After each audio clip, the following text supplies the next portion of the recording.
Inside Sean Combs' federal case, from music mogul to inmate, how Sean Combs ended up on trial. Sean Diddy Combs, once one of hip-hop's most influential moguls, now finds himself behind bars fighting for his freedom in a Manhattan courthouse. The road to this stunning turn of events began in late 2023 when Combs' longtime ex-girlfriend Cassandra, Cassie Ventura, filed a civil lawsuit accusing him of brutal abuse. In her November 2023 complaint, Cassie alleged that Combs beat her repeatedly, raped her, and forced her into a drug-fueled sexual encounter with male prostitutes. And these disturbing sessions were called freak-offs. Combs denied the allegations and swiftly settled Cassie's suit in 24 hours and reportedly paid her $20 million to withdraw the claims. But the dam had broken, and in the weeks that followed, more than a dozen women and even men came forward with their own stories of sexual assault and misconduct by Combs, spanning 3 decades. I'm going to be breaking down the case for you if you've never met me before. My name is Kimberlea. I have a main channel here on YouTube where I talk about solved cases in a narrative format, but here I'm going to break down the current cases that are happening right now, and I hope I do it in an easy to understand manner. I've been very interested in this case, but to be honest, I didn't want to sit there and watch hours and hours and hours of content. So I decided to do my own research like I always do and then bring it to you because maybe you're feeling the same way. What I can't believe is that I used to work as a model back in the day and actually worked with Diddy. I was on a music video with Diddy, and now I'm talking about his trial years and years later. I can't believe it, but it's true. But let me continue to break things down. So these civil suits that were filed, they were anonymous, and they were just before a special look-back window for older sex abuse claims closed in New York. And they described very similar patterns. Victims being drugged at Combs' lavish parties, coerced into degrading sexual acts, and threatened or paid off to ensure they stayed silent. So federal authorities took notice. In over a months-long investigation, prosecutors and FBI agents began interviewing witnesses and gathering evidence of what they believed was a pattern of predatory behavior by Combs.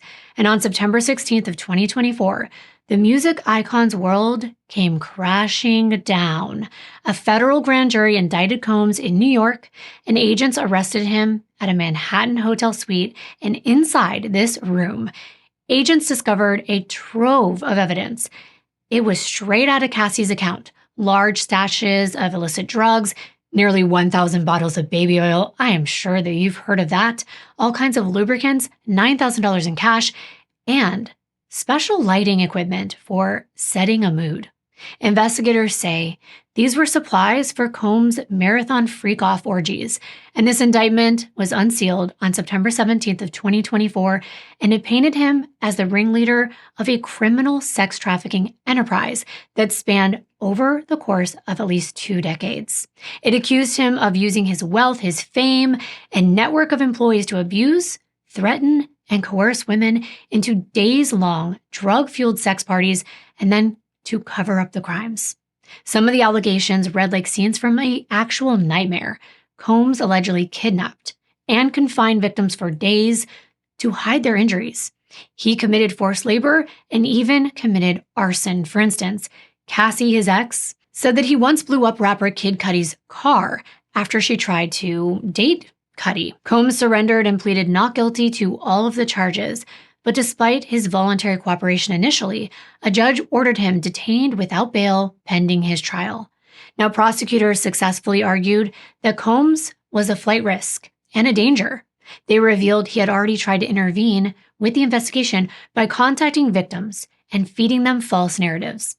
And they cited his history of being volatile and his substance abuse as red flags, and the judge agreed, noting that these alleged crimes happened behind closed doors, and they would be hard to keep preventing if Combs remained free. So since that day, the 55-year-old has been locked up at Brooklyn's Metropolitan Detention Center awaiting his day in court. Nearly 8 months later, on May 12th of 2025, that day finally arrived, as Sean Combs' federal criminal trial opened under intense public scrutiny. Now, there are no cameras allowed in federal court, so you will not see live streams and broadcasts of this trial which is why it's so interesting because we need to hear from someone that's in the courtroom, so we're waiting for the information to come out. But there were a lot of allegations, many alleged victims. And at the center of this trial is Cassie Ventura. She's now 36 years old. This is Sean Combs' longtime ex-girlfriend, whose harrowing account forms the backbone of the prosecution's case. Cassie dated Combs on and off from 2007 to 2018, a period that she described as fueled by fear, violence, and him degrading her on a regular basis. According to her testimony and her prior civil suit, Combs groomed her from the time she was only 19 years old and a new singer who was signed to his Bad Boy record label, and then she was subjected to 11 years of physical and sexual violence. Cassie says that Combs would beat her regularly. She recounted at least 6 severe incidents, or assaults, I should say, including one incident in 2009 where he allegedly threw her to the ground and stomped on her face, all because he discovered that she talked to another man. But in perhaps the most shocking claims, Cassie describes how Combs forced her into orchestrating those infamous freak-offs, drug-laced, days-long orgies in which she and other women were coerced to have sex with male prostitutes while Combs watched, recorded, and even joined in. She also alleges that Combs gave the women and men ketamine and ecstasy and GHB to keep them obedient and compliant. And then he kept a library of graphic videos from these freak-off sessions to blackmail them into silence. And on one occasion, Cassie said that Combs forced a male escort, I'm sorry I even have to say this, to urinate inside of her mouth as she choked. And this was an act meant to degrade and control her. In another instance, when Cassie tried to date that rapper I told you about, Kid Cudi, Combs allegedly torched his car in retaliation. But Cassie claims that her breaking point came in 2018 when Combs raped her in her own living room after a dinner date, an assault that she testified about in graphic detail. But Cassie is not the only alleged victim in this trial. Prosecutors say that Combs' abusive behavior was systematic.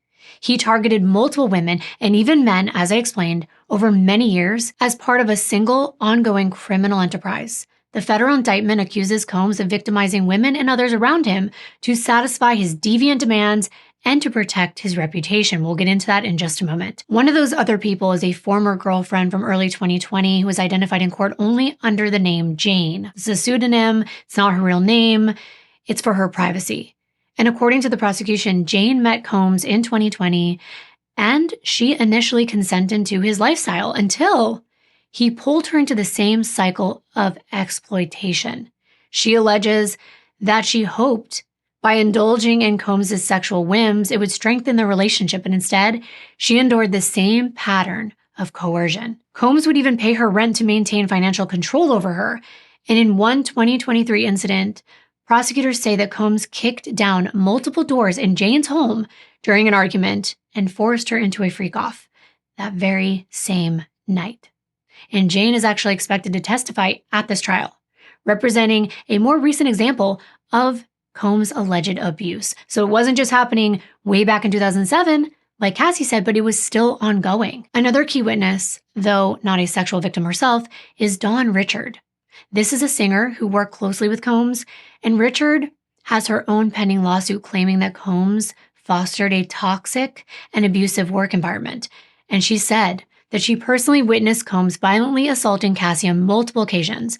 Her testimony, which I will detail a little bit later, corroborates Cassie's claims of physical abuse.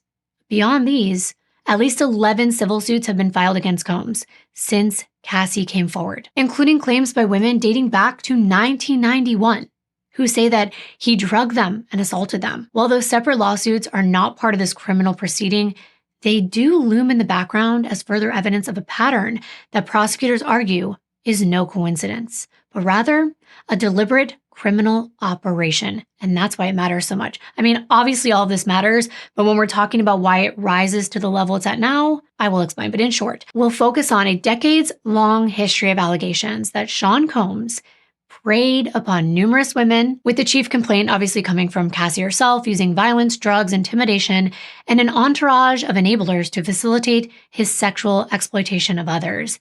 Now, Diddy's defense team and his strategy should be noted. On the other side of the courtroom, Sean Combs has assembled a high-powered legal team to defend his legacy and his liberty. His lead attorney is Mark Agnifilo, a veteran defense attorney known for handling complex, high-profile cases. Agnifilo is joined by Tani Garagos, who is the famous Mark Garagos' daughter. Then there is Xavier Donaldson and Anna Estevio, among others. So that is a pretty impressive lineup of attorneys who have come out swinging on Combs' behalf. Now, this defense team has made their strategy clear from the outset, acknowledge Combs' flaws, but argue that his behavior, however crude or immoral, never crossed into a federal crime. In opening statements, attorney Tani Garagos addressed the jury and admitted that Sean Combs is a complicated man, as she put it, with a temper and a history of being, as she said, a jerk in relationships. But Garagos did not sugarcoat Combs' past domestic violence or his infidelities. In fact, the defense conceded that Combs had a violent past, violent outbursts, and toxic relationships that might make him look pretty bad. However, the defense argued that none of those actions amounted to a sex trafficking ring or racketeering. This is not a complicated case. This is a case about love, jealousy, infidelity, and money, Garagos told the jury, framing the prosecution's claims as overblown personal dramas rather than organized crime. The defense's position is that Combs may have been abusive at times, conduct that Garagos suggested could at most be handled as domestic violence charges. But then he never ran a criminal enterprise and he didn't coerce anyone into non-consensual sex. Essentially, the lawyers described Combs' extravagant sex life as a swinger lifestyle, not human trafficking. They maintain that any group sexual activities were role-playing and they were just indulgence among adults, and that Combs' employees did nothing more than facilitate a rich celebrity's eccentric sexual preferences and lifestyle. I'm sure you're going to say something about that in the comments. And to drive this point home, Anna Estefio, one of his defense attorneys, was tasked with directly challenging witnesses' accounts. And during cross-examination, her approach has been to highlight instances where Cassie or other women appeared to be willing participants in these kinky scenarios. For example, she confronted Cassie with loving text messages that Cassie sent to Combs and had Cassie read those out loud in her own words, expressing excitement about the freak-offs. And by doing so, the defense aimed to undermine the credibility of the accusers and to bolster Combs' claim that all the sex acts were consensual. Then attorney Xavier Donaldson, another member of his team, had a similar take as his lead role in cross-examining witnesses and pressing them on inconsistencies and supporting that they are exaggerating or misremembering all these events. Are they? Is that actually kind of offensive? I don't know, you tell me. Combs' lawyers have also floated a theory that many of these allegations are motivated by money or even revenge. And evidence of this is all the civil lawsuit payouts and what they call a tremendous amount of noise around Combs in the Me Too era. If you don't remember what that is, hashtag Me Too. Go look it up if you need a refresher on it, but it's a delicate balancing act. The defense must distance Combs from the ugliest accusations without appearing to outright call victims liars, right? Because that would not look good, especially when some of the abuse, like the 2016 assault, was caught on video. So you can't really argue with that, right? We can see it with our own eyes, and so will a jury. And so does everyone in the courtroom and the public. Now, the defense is going to concede that certain incidents occurred, but they are going to draw that line between outrageous behavior and organized criminal conduct, because Combs vehemently denies running any kind of sex rings or trafficking schemes, and his attorneys are fighting to convince the jury that the prosecution has overreached by treating private misdeeds as federal crimes. And that is where we are at this point. That is why they're to the level of being in federal court. So let's talk about some of those charges and what's at stake. When the U.S. Attorney's Office unveiled its case, they didn't hold back. Sean Combs is facing a blockbuster federal indictment on multiple felony counts. The core charges include sex trafficking by force. You can read the statute, I'll leave it below. It's 18 U.S.C. 1591 for allegedly recruiting and coercing individuals like Cassie to engage in commercial sex acts. Now, this charge alone carries a mandatory minimum sentence of 15 years in prison and can even be punished by up to life behind bars. Prosecutors argue that Combs' use of force, fraud, and coercion through violence, threats, and drugging transforms what he claims were consensual acts into a serious federal crime. And then there's the racketeering conspiracy, RICO charges. You can look this up as well. It's 18 U.S.C. 1962 as a statute, and it's a charge typically associated with mob bosses, but it's now applied to Combs' alleged enterprise of abuse. RICO conspiracy is punishable by up to 20 years in prison, and potentially more, if certain underlying crimes are proven. Here, the government accuses Combs of operating an organized scheme involving employees and associates who helped him procure victims, transport them across state lines, and also give them drugs and cover up crimes. And this is why Combs' bodyguards, assistants, and staff come into this narrative. Even though he alone is on trial, the RICO charge allows prosecutors to present evidence of a coordinated effort, as they did in the infamous R. Kelly case as well. There's also the charge of transportation for prostitution.